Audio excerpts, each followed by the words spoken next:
Good evening, families. This is Sister sitting here ready to read a story for this night. I want you to know that these books I'm reading are for young through adults because there's always something to learn from them. So I hope even the adults are sitting around just closing your eyes or look at the pictures and listen to the books we have. This is called Leo the Lop Tale 2. Remember, last night Leo the Lop Tale 1 was all about him trying to find out who he was with his ears in his soup. So this is about what he can do now for the burrow.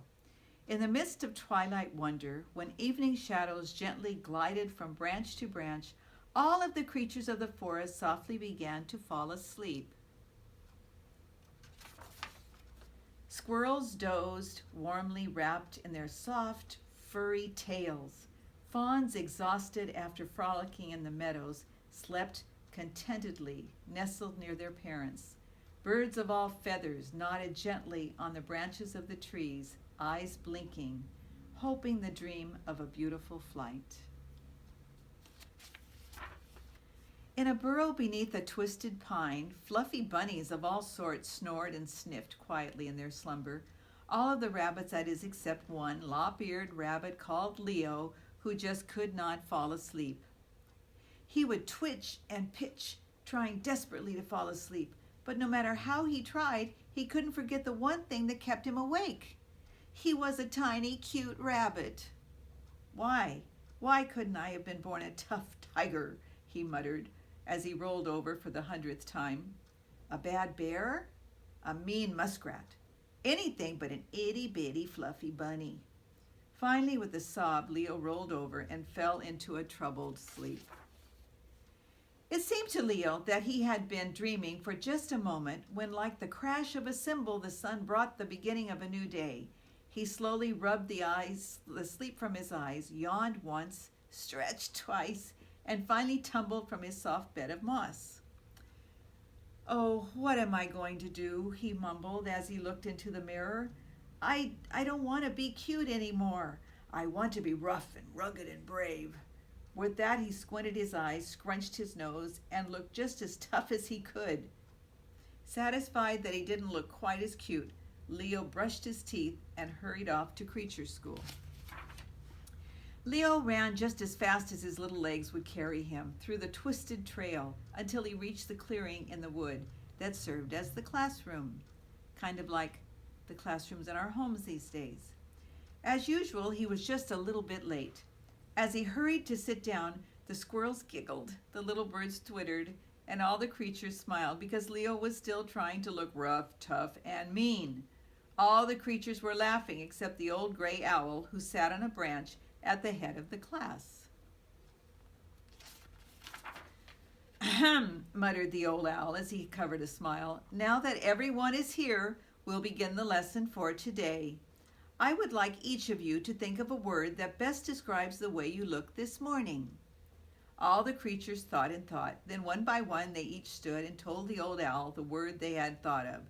"We look feathery," chirped the birds. "I look brawny," rumbled the bear. And on they went, describing how they looked in a single word. They finally came to Leo. Leo took a deep breath, looked carefully about him, and then blurted out quickly, "I look brave." Well, there was a moment of silence. Then the forest glade rang with laughter. Even the owl couldn't hide his smile. "I don't see anything funny about my being brave," cried a very hurt and angry Leo. "Well, Leo," the old owl chuckled, "perhaps fluffy or cute would have been better describing how you look." Leo wiped at a furry tear as he shouted, "I don't want to be fluffy or little anymore. I want to be tough and rugged." Once again, all the creatures broke into fits of laughter. Leo stood for just a moment, tears streaming from his eyes, and then rushed into the forest. He would be in trouble if he left the classroom at St. Catherine's. He wandered the forest for hours and hours. "What do I have to do?" he asked himself. "Maybe if I shaved off all my fur or lifted weights or something." Leo gazed into the calm waters of a stream and made ugly, tough faces. But even those couldn't make him forget the words cute and fluffy. So he kept wandering farther and farther into the forest.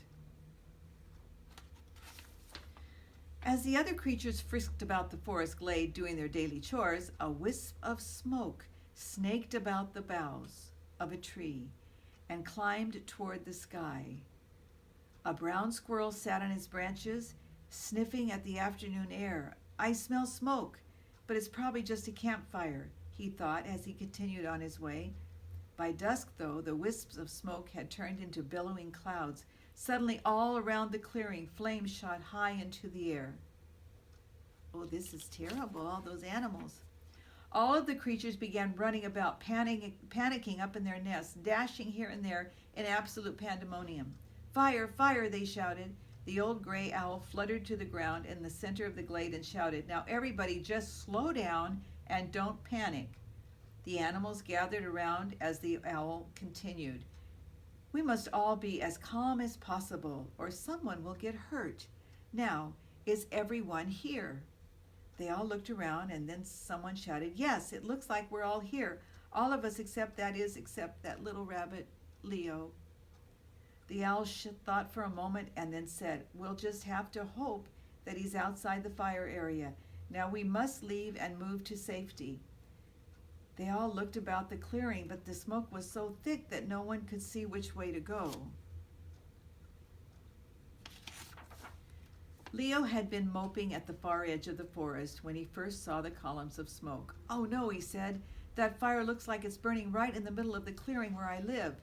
He wondered for a moment about what he should do, then rushed off towards the fire. He ran and ran until he ran out of breath, and then he ran some more.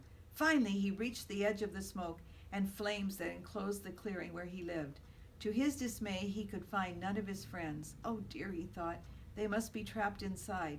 Without a second thought for his own safety, he crouched real low to the ground and began to follow the path into the clearing through the thick gray smoke.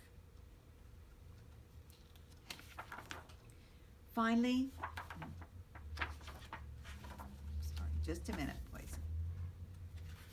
Leo finally reached the center of the clearing where all the creatures were searching for a way out of the inferno. "Quickly," shouted Leo, "everybody hold hands and follow me." Leo looked so sure of himself and so unafraid that everyone followed him without question, and they were led carefully through the heavy smoke towards safety. Finally, they reached the safety of a hill on the far side of the forest, away from the fire. All the animals gathered around Leo, cheering and shouting. "Well," said the owl, "I certainly was wrong about you and your chosen word, for today you were certainly brave." "No," said Leo, blushing deeply. "If it had not been for the fact that I was small, I would never have been low enough to be to the ground to see the trail into the clearing.